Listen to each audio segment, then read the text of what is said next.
Hello, sweet loves. It's Lisa Stamper here with your weekly Angel Oracle card reading. This card reading pertains to July the 26th to August the 1st.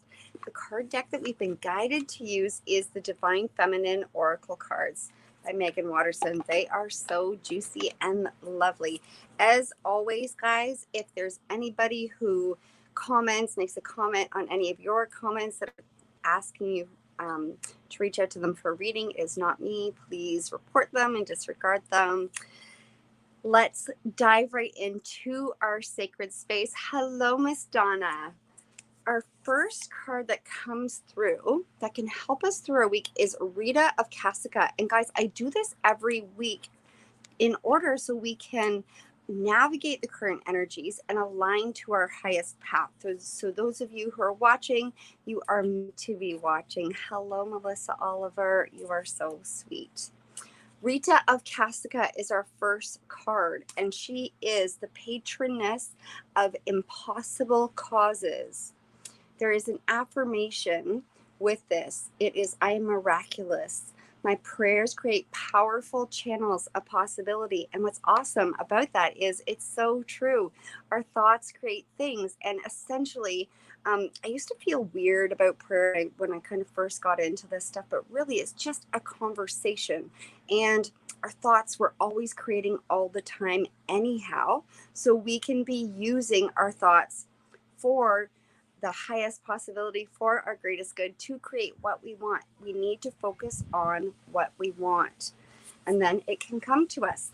They're asking me to just do a little background on this, on these ladies that we've chosen. So Saint Rita of Cassica's life demonstrates the power of prayer to shift even what appears to be an impossible cause.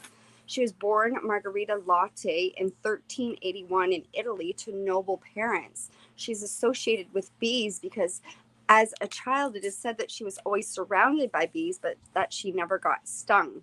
And bees are symbolic of Mary and the diligent work that must be done to gather honey, or the immortal sweetness of Christ's love. Although Rita wanted to enter a convent, she was forced to marry someone and had her first child at age 12. Her husband was a wealthy nobleman who had many enemies. She endured abuse and infidelities, but through prayer and kindness, she converted him to Catholicism. He then renounced the family feud known as La Vendetta. Even though her husband had become a new man, a member of the feuding family murdered him for his previous acts. Her two sons wanted to avenge their father's death, but before they could, both of them passed away of dysentery. After the death of her husband and sons, Rita wanted again to enter the monastery of St. Mary Magdalene in Cassica. She was given the condition that her family had to reconcile with a family that had killed her husband before she could gain entrance. Rita prayed to her patron saints, John the Baptist, Augustine of Hippo, and Nicholas of Tolentino, to assist her in creating peace between the two rival families. The bubonic plague was ravaging Italy at that time and happened to take several members of both families. This was enough hardship that they both agreed to put the feud aside, to relinquish it. Rita entered the St. Mary Magdalene Monastery at the age of 36. Catholic legend said that she was transported into the monastery by her three patron saints via levitation. And legend also relates that while she was meditating on Christ at age 60, a ray of light pierced her between her eyes. The stigmata remained there until her death of tuberculosis in the monastery in 1457. When your soul selects her card, despite popular belief, St. Rita isn't about suffering and martyrdom. Not in this context. Here she is about the miracles that happen when we choose to be steadfast about something or someone. So that's what this is about, choosing to be steadfast, even in your thoughts. What are you wanting? Have that diligence, that put in that time and that effort to keep aligning to that. It says this does not mean remaining in a situation that is harmful to us. It means knowing that we can believe anything is possible and that everyone is ultimately forgivable. because forgiveness isn't about someone else, it's about freeing ourselves. We might have to draw fierce boundaries and possibly never see the person again, but we can pray from any distance that a light larger than our own transforms them. So, guys, this is really staying in our own lane. So, I know I've had experiences before. I went through a really codependency, really led a big part of my life for a while, and I really had to get set very strict boundaries so then I could get through the situation and no longer overgive myself to the point of depletion. So that's where the healing was. But again, I did have to step away from that person, but we can continue to pray for them and we can continue to ask that they be healed or envision them healed. Spirit is asking me to share with you guys. And this is one of the things that that they often get me to teach my private clients as well. And that is when you see a homeless person, because our thoughts really are so powerful. Don't affirm, don't look at them and be like, oh, poor guy, he's homeless, or poor woman, or whatever. Affirm and picture them healthy and healed. Picture them healthy and healed, because if you keep affirming, oh, that poor guy, he's homeless, he's helpless, of those things, then that lends to creating that reality. Does that make sense? So our thoughts really are so powerful. So, okay. A love that's greater than what we alone can hold and have for them might offer them a new life. Again, that is calling on the bigger picture, the bigger amount of love and light that is available to us, so then we don't try and solve things on our own. Saint Rita is asking us foremost to never give up on what we want for ourselves.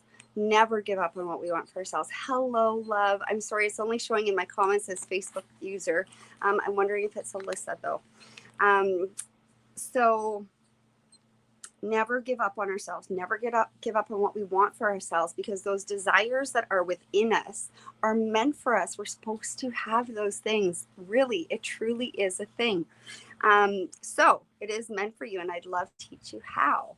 So, and she's suggesting that the path to what we desire is in our belief that it is still possible. We might not know how or when things will align for us, but we can participate in deep prayer and a bone trust that at some point what we most desire will arrive. So again, it's holding that steadfast faith, knowing deep within you that it gets to show up. There is a question you guys can journal on if you, what do I believe is possible for my life? And then again, the intention that I said at the start, I'm miraculous. My prayers create powerful channels of possibilities. The next card that comes through that can help us through our week is Bridget. She is the goddess of the eternal flame. Carrie Ann, hi, my love. Hi, Miss Sharon. Oh, so great to have you guys. Okay, so Bridget is the goddess of the eternal flame. The intention with this, I am an eternal flame, and each day my light grows brighter. Again, it's speaking to the light that's inside of us. Bridget represents the essence of an inner dawn and the healing that comes from knowing that the best is yet to come. So the best is yet to come, the best is yet to come. Bridget is the goddess of pre-Christian Ireland. She's associated with the Indo-European dawn goddess of the coming of spring. She is celebrated in a Celtic festival called Imbolc that takes place halfway between the winter and spring solstices. It is said that at the moment between dusk and daybreak, Bridget arose into the sky with flames like the rays of the sun blazing in her hair. There's a shrine near Kildare in Ireland that is sacred to the Druids because it is believed to have been a place where Bridget's priestesses tended to her eternal flame. This is really cool. They're asking me to share. I have been shown for myself that I will be leading people to sacred sites throughout the world and conducting cool initiations and healings and fun stuff. So I would love if that was you and if you would join me in that. Hello, Miss Lori Hanson. Great to have you. Okay, So it says this is where they learn the ancient healing practices that are associated with Bridget. And this is where in 480 CE, St. Bridget built a monastery in honor of the goddess and created a communal and consecrated center for women's religious life and learning. Bridget is associated with poetry and with all things elevated. So things like states of being, high rising flames, lofty dimensions, and elevated wisdom. She is said to have created the whistle for calling out from one person to another while walking through the night, which lifts the wanderer with its levity and reminds her that she's not alone. When your soul selects her card, there's a moment when you're making your way through the dark. Suddenly, after what can feel like days or weeks or even years, a ray of light comes through to you. A lightning happens. Each step isn't quite as hard to make as the one before. And you feel a great shift begin, as if you're now headed towards something new, something even brighter. Bridget is the essence of that first flame, that first ray of light. Bridget reminds us that the darkness never lasts. Bridget's eternal flame represents the truth that the light never leaves us and can never be extinguished. It simply gets obscured or blocked from us. She reminds that every day is actually filled with light, and there are many days and times in our lives when we endure thick cloud cover, when the flame that exists within us is blocked by pain or confusion. Bridget is a sweet sound that reaches us in the dark and reminds us that we've never been alone on this journey. Bridget is our sign that the dawn is here because we've made it through the dark winter. Yes, yes, yes. We can lift our head. The healing has happened. And now each next day is bound to be brighter. How gorgeous. And I do hear that it is part of the coronavirus ending and lifting. And I just got goosebumps from that. As more people are getting vaccinated, then we can get back to, we can get through it. So yay, that's so exciting. I just goosebumps again. That is divine confirmation. Hello, Miss Jenna Barrett. Great to have you. So there is an inquiry that you guys can ask in your journals or write down, and it is, what allows me to feel light more often every day? Often, I know especially women who have codependent or tend to overgive issues, sometimes we really detach from ourselves and from taking care of ourselves. But in truth, if we come from a filled up lightness, then we can, or from a space that we're filled up. Like I just got back from holidays last week and I felt so full of gusto, and I was so filled with ideas and creativity. All of that is available to us when we do make those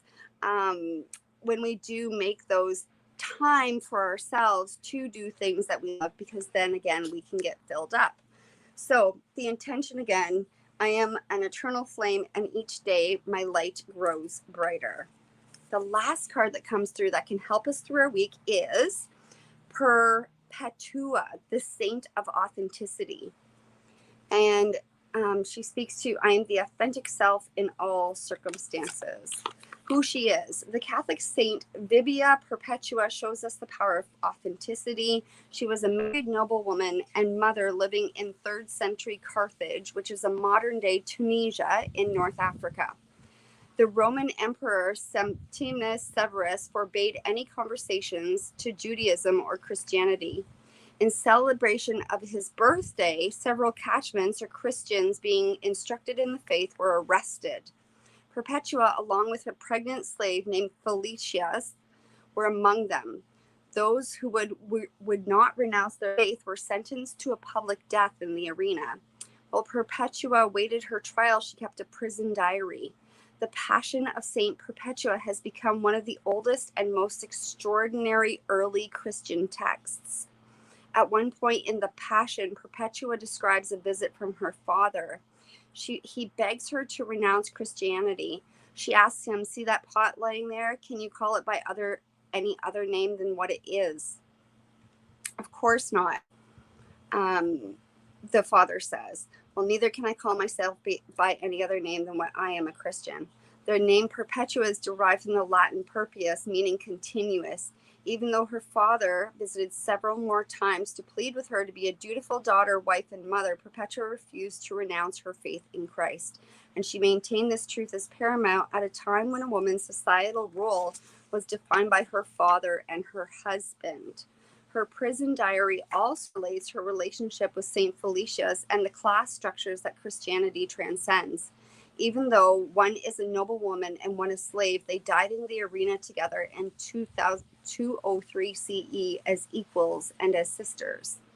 When your soul selects her card, when we find the courage to be true to who we are, and this is like fully being truly who you are, a vitality returns to us, a voice that's both moving and compelling simply because it's authentic. St. Perpetua's words in her very personal and emotional diary were so impactful that 200 years later, the renowned church father Augustine would write about their beauty and truth. St. Perpetua suggests that there is no greater power than choosing to remain our authentic self in all circumstances. She's that person who remained loyal to her soul. And that doesn't mean that you have to like be Christian or do any of those things. You just have to be true to what is true for you. For myself, I don't feel called to any religion. My religion is love. Politics freedom. I had a little post about that on my personal Facebook page the other day. So yes, it's just whatever is true to your soul, and being true to your soul, whatever that means. So it says, she remained loyal to her soul, and she urges us through her example to embrace the power of always being authentic. Even in the face of death, she courageously held fast to her truth, that she was Christian. So again, it's whatever your truth is. Her right hand in the card reveals the Christ mudra.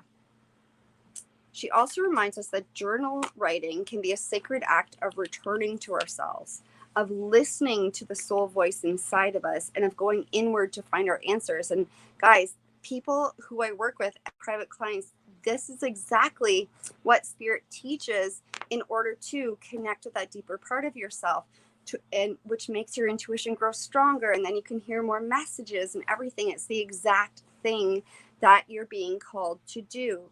Perpetua is a call to a journal writing practice, even if it's just to record your dreams or thoughts each morning. The inner voice that greets us as we write strengthens our authenticity. That voice becomes a light, a fire that calls to us and claims us as we dare to live out its truth. The question to ask yourself: what is the truest statement I can say about who I am? What is the truest statement I can say about who I am? And again, the intention, I'm my authentic self in all circumstances. I love you guys so much. We'll see you next Sunday. If you want to reach out before for a private reading, you're welcome to do that. I do have some openings available, and you can check out my website if you want, or you can email me as well, which you'll find on my website. Love you guys so much. Take care. May the long